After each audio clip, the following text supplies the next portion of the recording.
What's good, Toronto Raptor fans? The Toronto Raptors have a night off, but that does not mean that you have a night off from Raptors content on Pensare Basketball. We got you hooked up with not one, but two back-to-back streams. The first one discussing the second hottest topic in Raptor land. The first, obviously, being should you tank, should you not tank. But the second hottest topic in the Raptors land right now is who goes to the bench when Scottie Barnes comes back. We're going to explore every single option in this one, including some out of the box thoughts. And we're going to give you the pros and cons of each, as well as what it does for the starting lineup, what it does for the bench, and what it does for the defense. And the assumption here is the Toronto Raptors are trying to be good. I'm not sure the Toronto Raptors are trying to be good because their defense has been terrible. And I think that'll be a huge consideration when Scottie Barnes comes back is you're getting a great defender back, but how do you keep afloat? The second stream tonight is going to be recapping the Toronto Raptors 905 loss, very close loss against the College Park Skyhawks, in which Ulrich Shamshay did not get a lot of minutes, but flashed a lot of interesting potential. But one player that flashed a lot of potential in that game is Brandon Carlson in the second half, especially. So we'll have you covered with that at around 10:30. So here we're going to try to go for about 30 minutes. Let's go, man. Okay, so it is not a secret. I am a huge, huge fan of Ochai Agbaji. I've been a huge fan this entire year. I've had not one negative thing to say about him the entire year. He has been awesome. He's been awesome on defense. He's been awesome protecting the rim. He's been awesome protecting the perimeter. He's been great as a switch defender. He is versatile. He has been great in transition, and he's been an awesome three-point shooter. What a revelation for the Toronto Raptors. And his connection with Gradey Dick has been awesome. Absolutely great. And we have a super chat. Greg, thanks a lot. As always, I appreciate it. Thank you so much for the super chat very early on in this stream. So ultimately, Ochai is the odd man out. If the Raptors are healthy, it seems like he's the odd man out. But I think a lot of people might look at Ochai Agbaji and say, why should a guy who's probably been your third best player on most nights this year, sometimes your second best player, sometimes your best player, why does a guy who is positive all across the board, why is a guy who's providing defense and versatility and three-point shooting and spacing and isn't a high volume scorer, why is that not the perfect fifth starter next to guys who take a lot of shots, guys like Immanuel Quickley, guys like RJ Barrett, and potentially a guy like Scottie Barnes? Wouldn't that make so much sense? Well, I guess we have to consider this from a political standpoint as well, because let's be frank, who starts and who comes off the bench has a lot to do with contract value.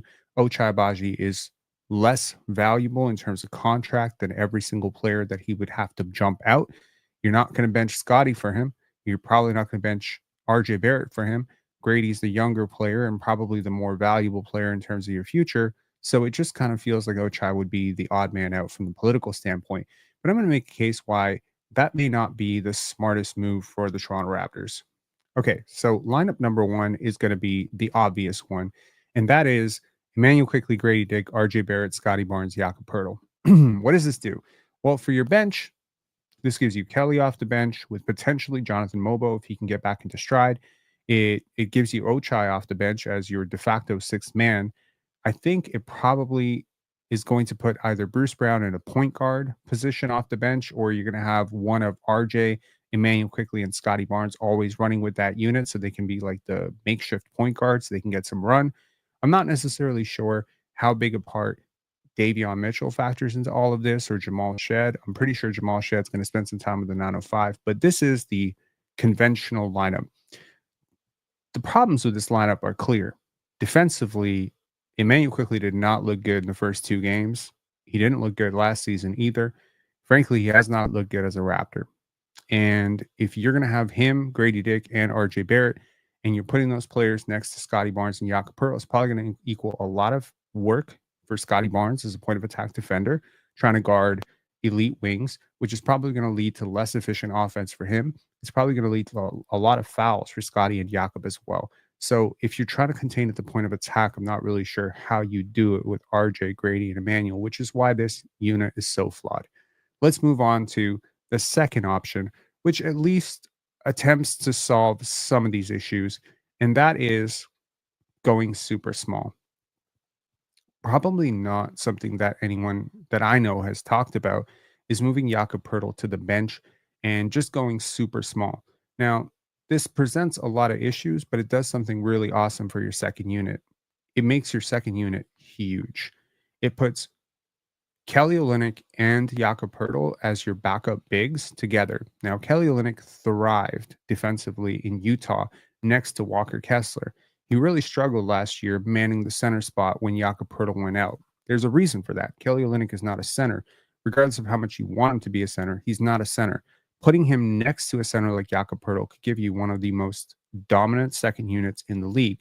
The question, of course, you have to ask is, why would you want your best player to play so far out of position to make all of this work? And that's probably why, if you are thinking about tanking for Cooper Flag, maybe that's the solution. Cooper Flag is your center of the future because Scottie Barnes probably is your best center.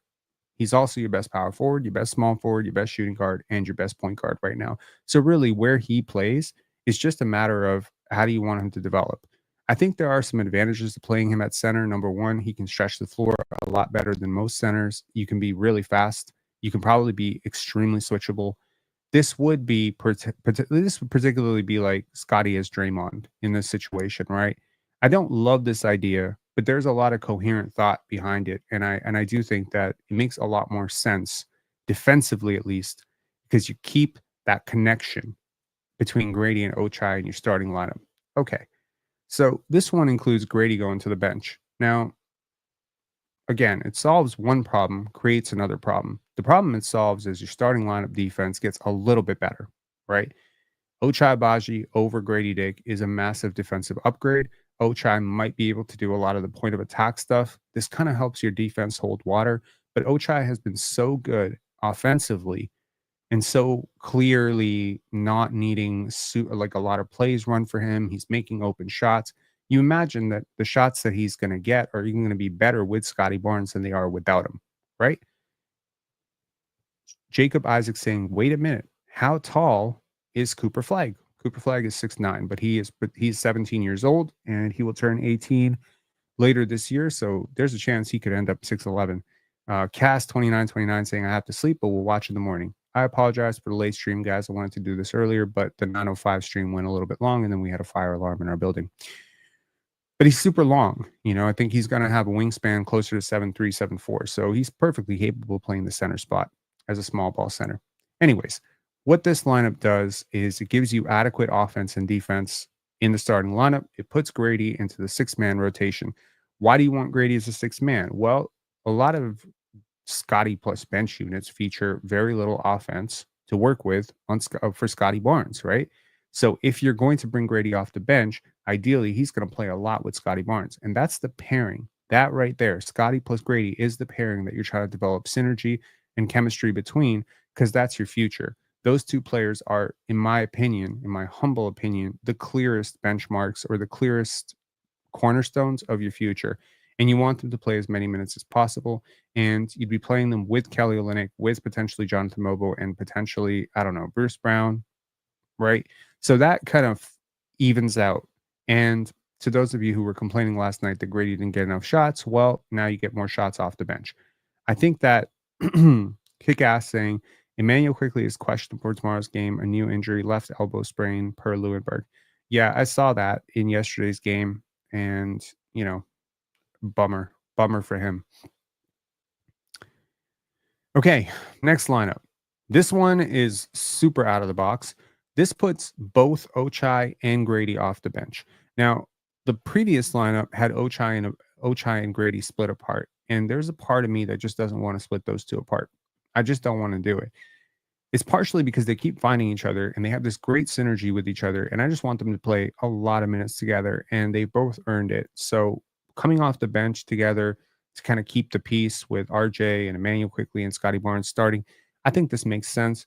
Chris Boucher in this starting lineup probably makes a little bit of sense as well because he's active, he can rebound, and maybe with this many talented players, he won't be as prone to chucking as many shots.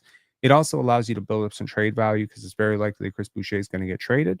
So I actually don't hate this lineup very much. You're awarding your most, longest tenured Raptor in Chris Boucher.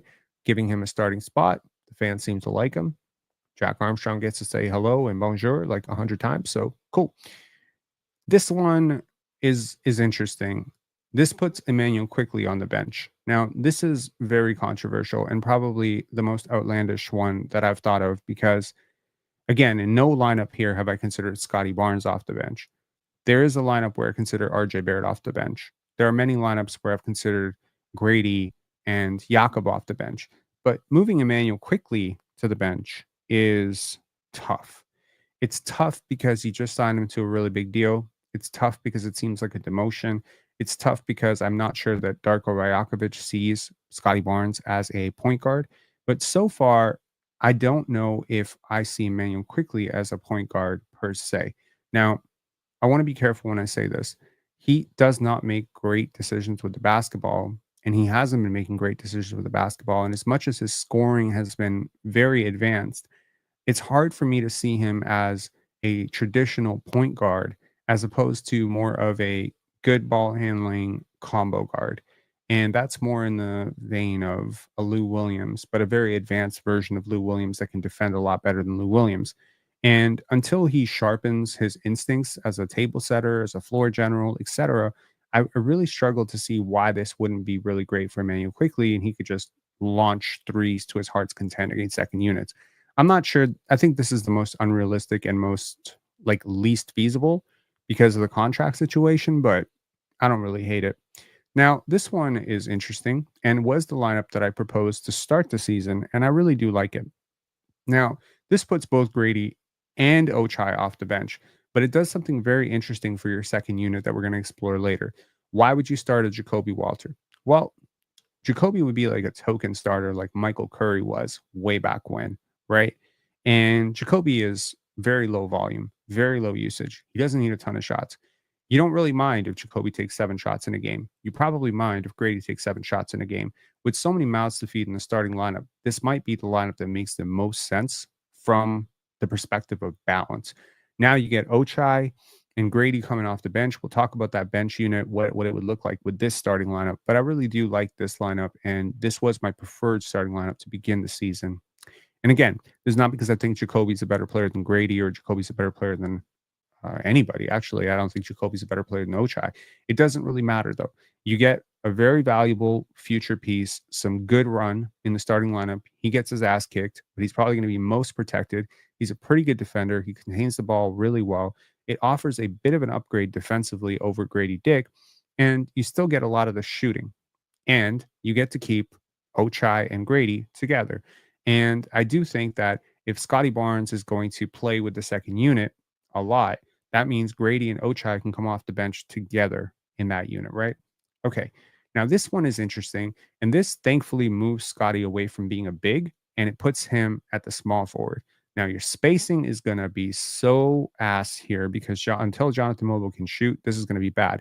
But your defense gets so much better because I would argue so far, Jonathan Mogbo has arguably been your best defender. You're moving your best defender into your starting lineup, and you're giving him a lot of opportunities to play with 4 players who are way more talented, which is going to allow him to just fit right in. He's a super smart secondary playmaker.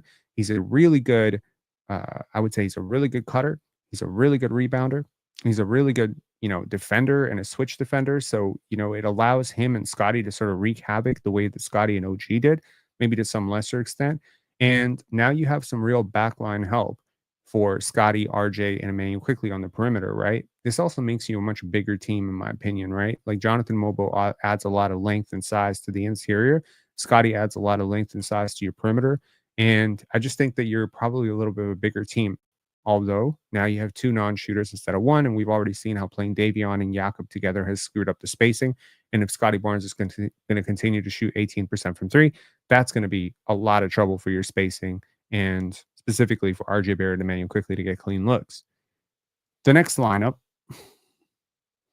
is Immanuel Quickley, RJ Barrett, Scottie Barnes, Kelly Olynyk, and Jakob Poeltl. Now, I don't think I've heard a lot of people entertaining the idea of Kelly moving into the starting lineup, but I love the fit next to Jakob. Kelly and Jakob is a really good front court, okay? It provides spacing. Kelly is a really good team defender. He is a really good playmaker and a decision maker, so he's not going to disrupt the flow of your offense.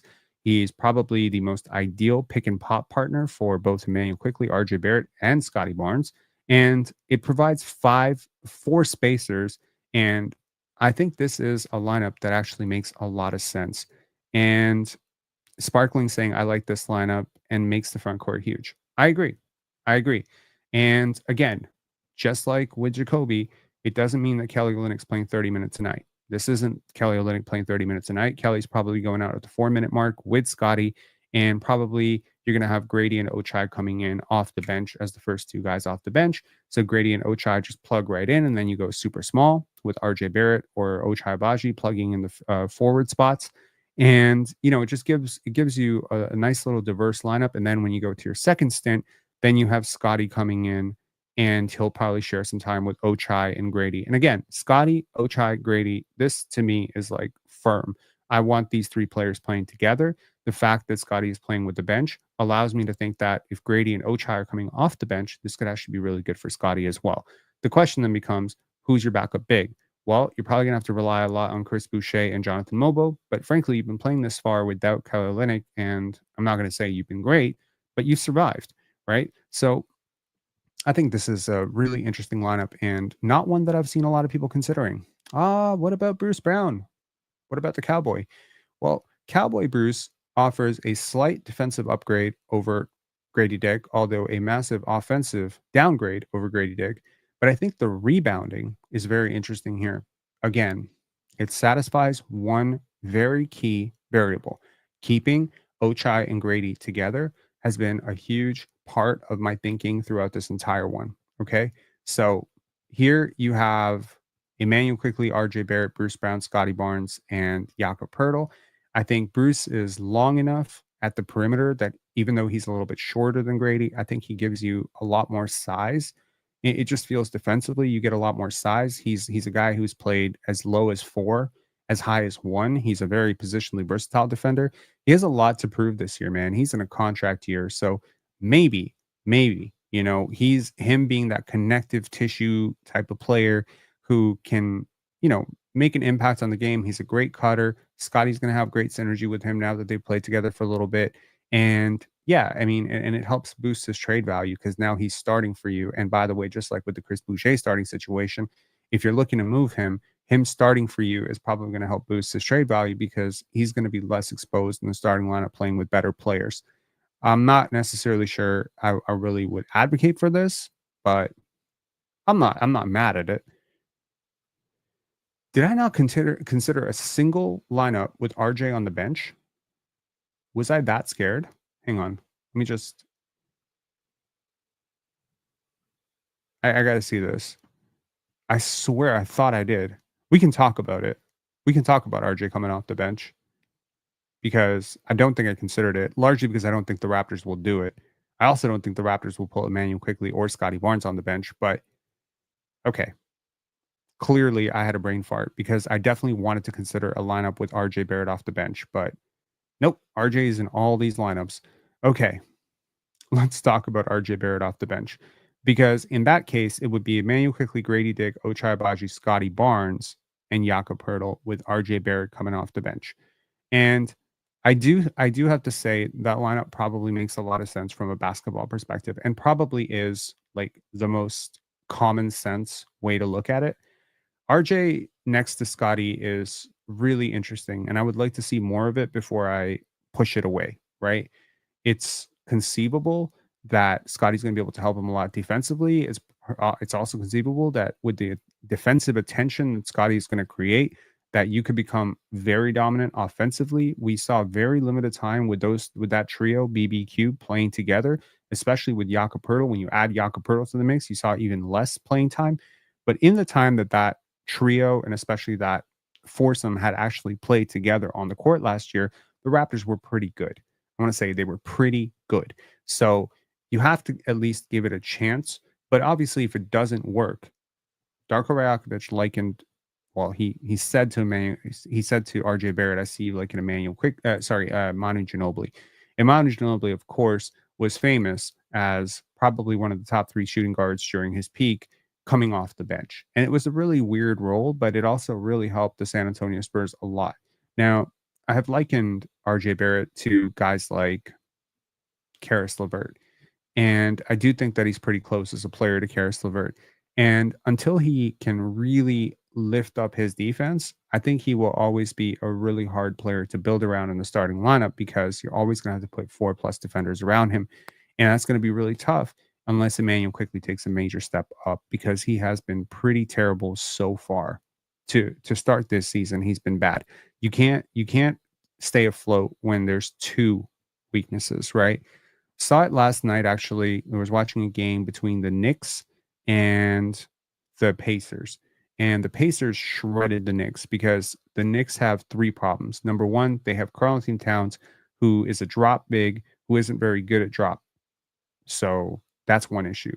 Their second issue is Jalen Brunson can't switch. The third issue is Mikal Bridges cannot get around a screen. You combine those three issues in your starting lineup, that's a lot to clean up for OG Anunoby, who's being more of a low man right now, trying to play 5 effectively. And he's playing 3, but he's sort of like playing 4, but he's also playing 5. Karl-Anthony Towns is not a center. He doesn't do center things. He doesn't map that switch really well. He doesn't hedge and recover really well. He's not the greatest shot blocker anymore. He used to block a lot of shots when he was younger. He just doesn't do it that well anymore. He just doesn't move as well as he used to when he was younger. And so you're always a threat, right? Because if the guard comes downhill and Karl-Anthony Towns is the guy back and the defender gets beat, which Jalen Brunson and Mikal Bridges get beat all the time right now. Now you're having Karl-Anthony Towns having to guard two people. He's having to guard the guard coming downhill, and he's having to also guard the big who's cutting back door for the lob. And what Karl-Anthony Towns does is he just goes back.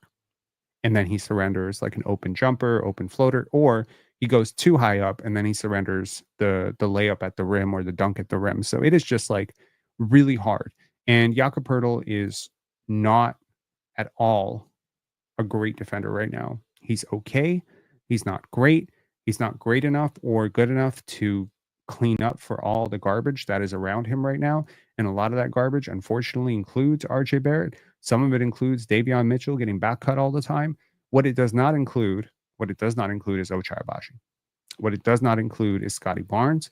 What it does not, for the most part, I think Scottie's been good. It doesn't include Jonathan Mogbo. So you've had like 3 overwhelmingly positive defenders. You've had a couple of neutral defenders. And then you've had a lot of flawed defenders.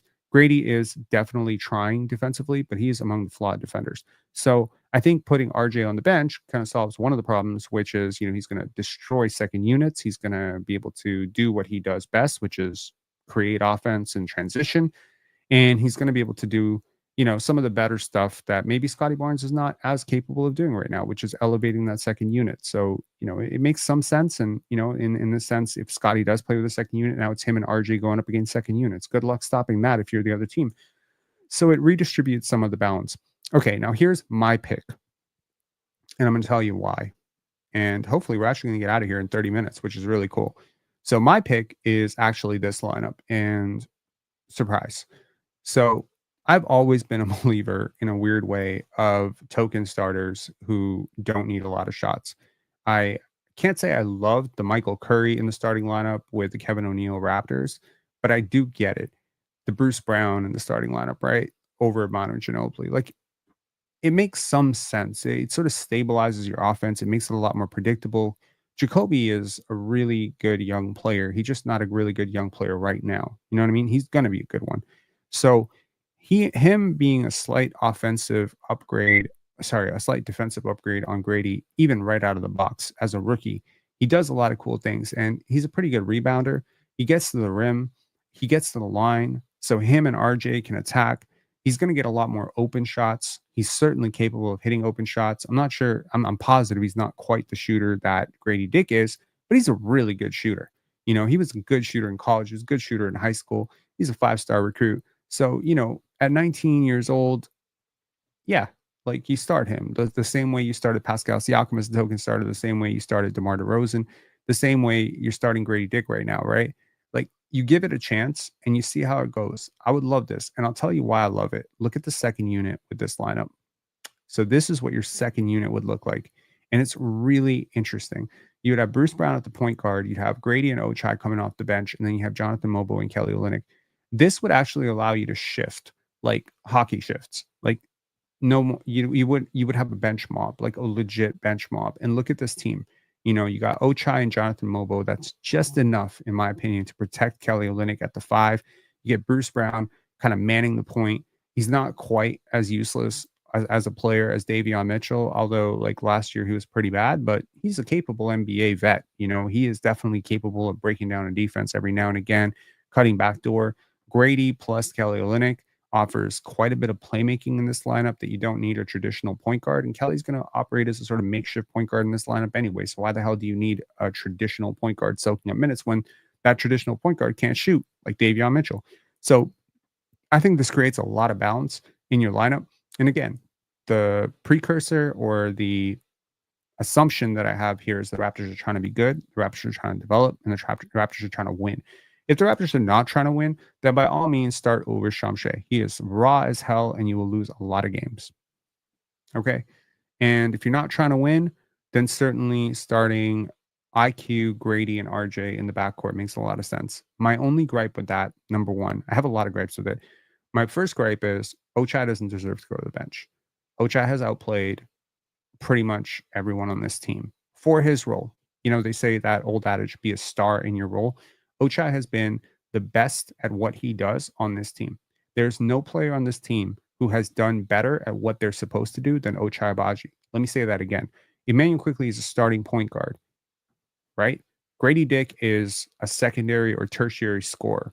RJ Barrett has been a primary or secondary scorer. Jakob Poeltl has supposed to have been a playmaking hub, a playmaking big, a rebounding big, and a defensive anchor. So every single player has roles. Scottie Barnes is supposed to be the star, the big playmaker star, or the jumbo creator. So every player has a role. Every player has a role. Chris Boucher is supposed to be the energy big off the bench. These are all roles.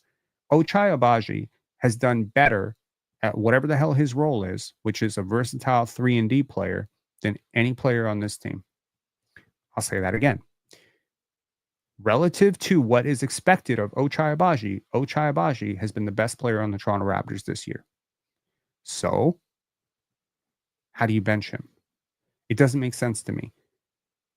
He's 24 years old, so he's not chopped liver. I refuse to throw Ochai to the curb because you didn't draft him and because you're not paying him a lot of money. Okay? He has earned, in my opinion, the opportunity to continue playing a lot of minutes, whether that's off the bench or whether that's in the starting lineup, is not super relevant to me. What is relevant to me is that if he's having a good game, I want him the opportunity to close. So, I'm just going to become a bit of a Ochai defender at this point if he gets squeezed out. But I don't see how he should get squeezed out. He's done everything you've asked him to do. And you know what? Do me a favor if you're curious about Ochai Agbaji and maybe you don't watch college basketball, go back and Google Ochai Agbaji Kansas tournament highlights and just go watch this player.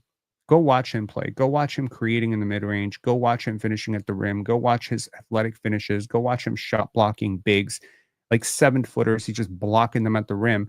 Go watch him finishing threes. And as the announcers glaze that he's one of the best 3-point shooters in the country and he's so amazing. Go watch all of that and tell me, are you seeing shades of that player emerging right now? This is a really good player, man. This is a really good player. And I just don't understand how you demote him at this point. Putting him and Gradey off the bench softens the blow a little bit for me.